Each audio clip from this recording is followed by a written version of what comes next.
Bonjour à tous, Tatiara. C'est bien beau de parler de littérature, mais encore faut-il pouvoir la lire.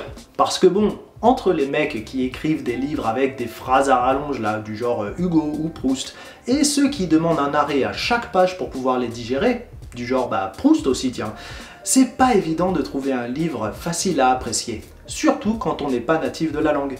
Mais pas de soucis, dans cette vidéo je vous donne mon top 3 des livres pour les apprenants de la langue française.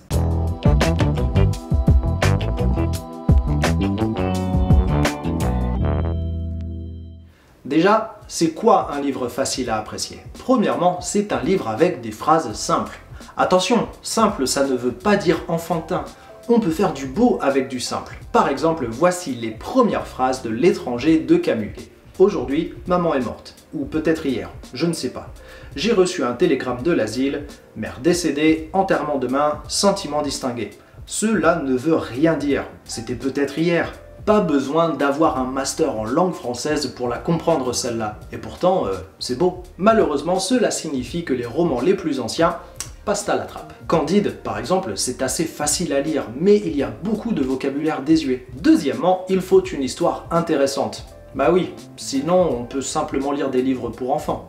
Ce qui peut être pas mal aussi d'ailleurs. Et troisièmement, ce sont des idées assez faciles à saisir. Il y en a beaucoup des livres qui sont plus ou moins faciles à lire, avec de belles intrigues et des personnages intéressants. Mais les idées, les leçons à en tirer peuvent être assez difficiles à cerner, surtout quand on ne vient pas de la culture de l'auteur. Après, si ça ne vous gêne pas, n'hésitez pas à lire des livres d'Amélie Nothomb ou de Catherine Pancol. Bref, en prenant en compte ces 3 points, voici mon top 3. En numéro 3, L'étranger de Camus. Oui bon ça va, je sais, ça va de soi. Parmi tous les grands classiques de la littérature française, L'étranger est selon moi le premier qui peut être lu et apprécié dans toute sa splendeur.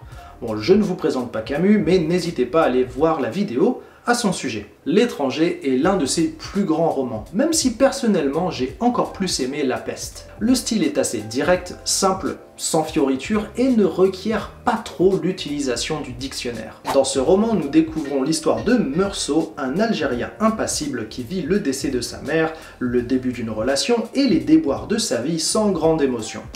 Ce personnage montre une indifférence forte face aux aléas de son existence, comme s'il était étranger de lui-même, et ne peut expliquer la logique de ses actions. C'est non seulement un très bon roman philosophique, mais surtout c'est une porte d'entrée vers la pensée de Camus. Mais bon, si vous souhaitez quelque chose d'un tout petit peu moins intellectuel, mon choix numéro 2 devrait vous plaire. Numéro 2, Sans famille d'Hector Malot. Sans famille est le premier grand livre que j'ai lu, et il reste à ce jour l'un de mes grands coups de cœur. Même 25 ans plus tard, quand je pense à Zerbino et Dolce, j'ai encore envie de pleurer. Sans famille est un très beau roman au cours duquel nous suivons Rémi, un petit garçon de la campagne française vendu à un musicien ambulant par son père. Cet artiste, qui s'appelle Vitalis, est accompagné de 3 chiens et d'un singe avec lesquels il parcourt les routes de France pour effectuer des petits spectacles. Au cours de son périple, Rémi rencontre de nombreux personnages attachants et d'autres complètement horribles. C'est une histoire relativement simple tout en étant assez riche pour nous pousser à la lecture jusqu'à la dernière ligne. Certains termes ont un petit peu vieilli, mais dans l'ensemble, ça se lit bien. Bon, par contre, faut s'accrocher émotionnellement parce que ils s'en sortent pas tous. Zerbino. Et en numéro 1, Monsieur Ibrahim et les fleurs du Coran d'Éric Emmanuel Schmitt. S'il y a bien un livre que je recommande à tous les étudiants de la langue française, c'est celui-là. Cette histoire est celle de Momo, un jeune adolescent juif dans le Paris des années 60 et du lien qu'il tisse avec un épicier musulman, Monsieur Ibrahim. Via de très beaux dialogues entre les personnages et via un voyage formateur, Monsieur Ibrahim donnera de belles leçons de sagesse, de tolérance et de bonheur à son jeune ami. C'est un livre touchant, facile à lire avec des dialogues percutants, de belles leçons de vie et des personnages attachants. En plus, il est assez court puisqu'il ne fait que 100 et quelques pages. Petit point bonus, le film tiré du livre est absolument génial, lui aussi. Et voilà mon top 3 des livres que je recommande aux apprenants de la langue française. Bon allez, je vous donne 2 conseils en plus, juste parce que. Vous pouvez lire Les Paroles de Jacques Prévert. Pas de secret avec Prévert, c'est simple, beau et profond.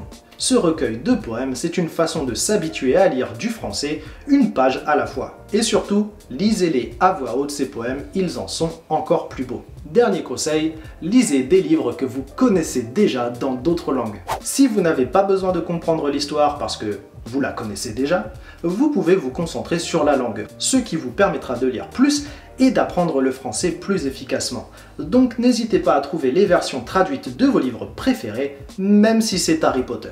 Voilà de quoi satisfaire vos envies de lecture. N'hésitez pas à me dire dans vos commentaires ce que vous avez pensé de ces livres si vous les avez lus, et n'hésitez pas non plus à me donner vos propres recommandations. Je reviens très bientôt pour plus de contenu sur la langue ou la culture française, donc n'oubliez pas de vous abonner à Unique France et merci de partager et de liker cette vidéo. Bonne lecture à tous et à plus!